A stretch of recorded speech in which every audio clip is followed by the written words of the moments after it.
YouTube, what is up? This is new kid or Drayton here, and welcome to episode 2 of In Sync season 2. This episode was kind of delayed because there was a hurricane hitting the island that I live on, which is New Providence, aka Nassau, which is the capital. I'm actually by my sister's house because the power is still not on at my house. Right now I'm about to go and edit in my storm aftermath vlog. I wanted to make this a one-off video, but to be honest with you, my vlogs really depict what happens in my everyday life, and this is what happened in my everyday life. So this will be a narration or documentary about the aftermath, the before and aftermath of Storm Matthew in the island of New Providence, at least most of it.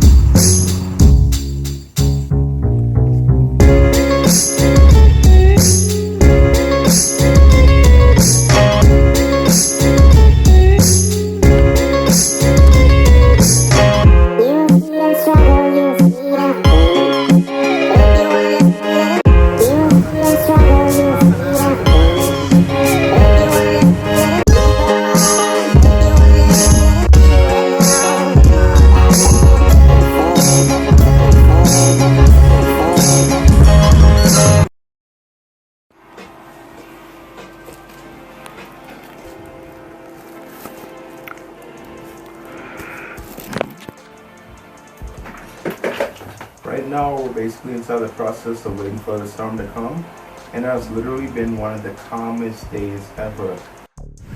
How are you supposed to believe a storm coming if it's so sunny? It's so sunny, the storm, the heat of all that sun. It's probably why I come in there. The storm, not scary. Okay, now. This... Getting more fuel. It's about 9:01. The storm is forecast to hit here later tonight, and it looks like it's not even coming this way, even though the weather forecast obviously says it's going to hit this way. But it is so calm that somebody who didn't believe it was coming would definitely feel very confident inside that. But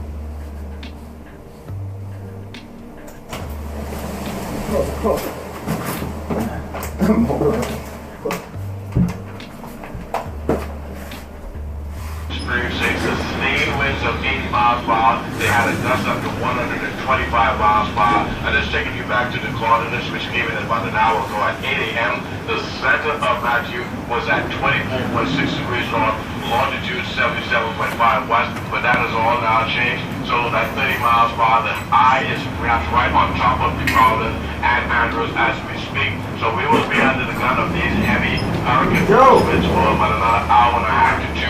And then things will move off to what's north and west of us. However, the tropical storm force winds will remain with us right through the afternoon hours. So we're not out of the woods as yet. We actually remain indoors, continue to monitor, and stay in until the all clear is given. Forecast track, we expect it to continue moving northwest at about 12 miles per hour, remaining in category 3. We have lifted the hurricane winds to the southeast bombers, but the northwest and central bombers are still under hurricane winds, and will remain so for the remainder of today. Bye.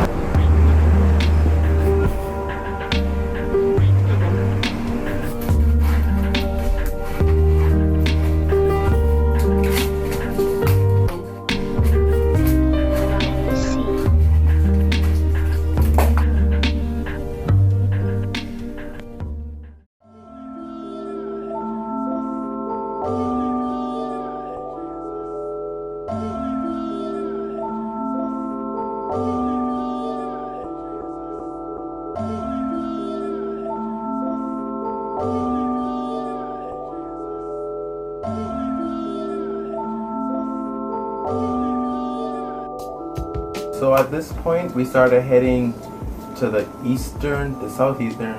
southeastern part of Nassau, where they got a lot of flooding because the water is super low there. It's about level to the sea. So sea level inside a storm would definitely go a lot higher.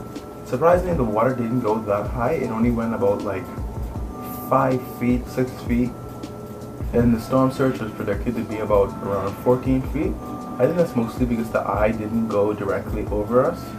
So we got very fortunate, at least these people, because it didn't bother us at all, but they got very fortunate that it wasn't a lot worse. And places like Haiti and stuff, this is like a joke. This is like the best part of the storm.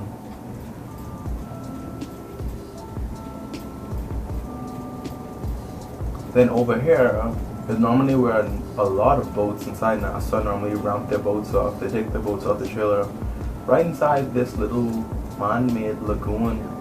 And before the storm, this man-made lagoon was kind of like dark blue, and now it's like a darkish red, kind of brownish, because the storm just mixed up all the sediment.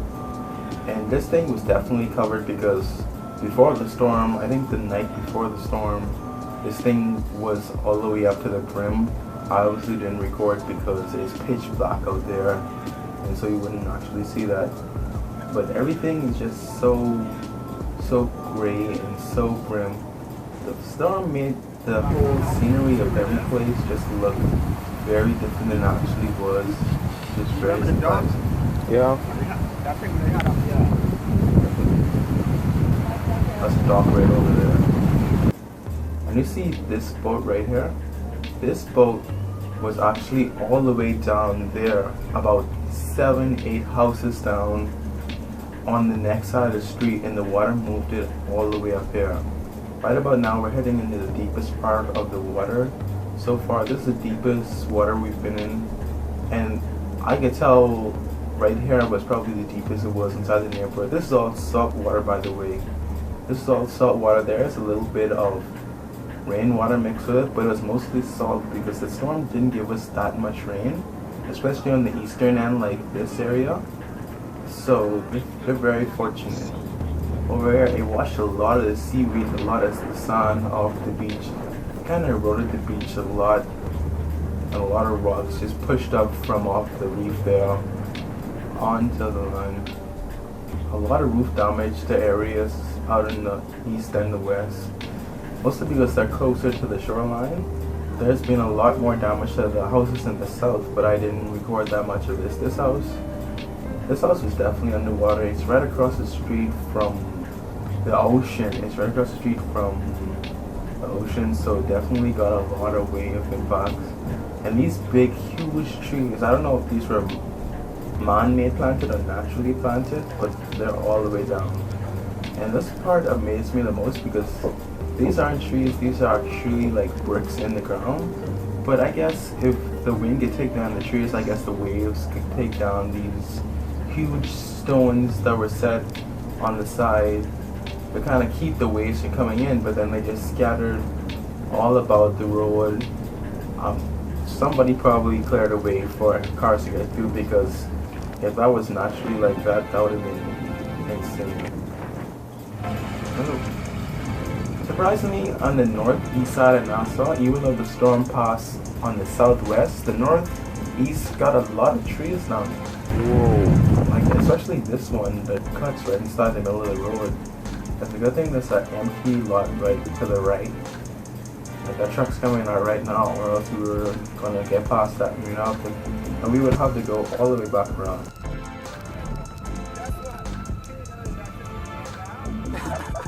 This is the funniest part of the entire trip, because that was actually a dock, and the only thing that remains is the poles in that one boat on the rift. Only the wood left in the water.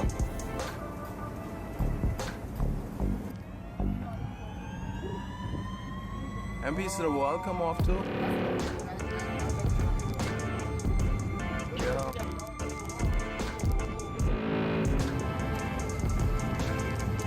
Then get a dock to come back too.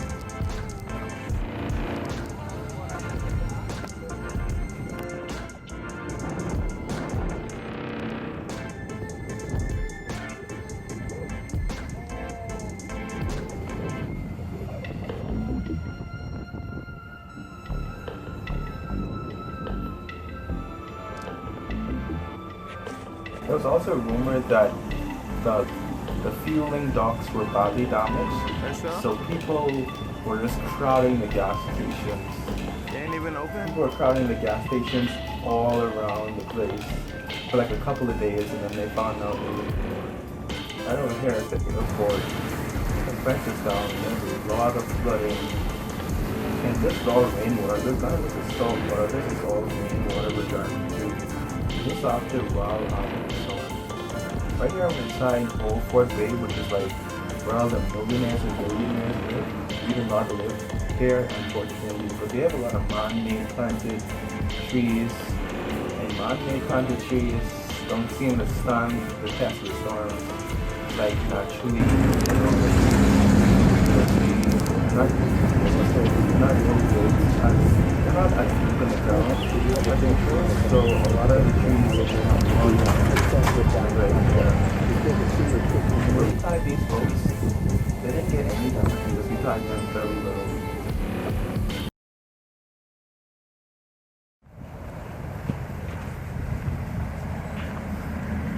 Jesus.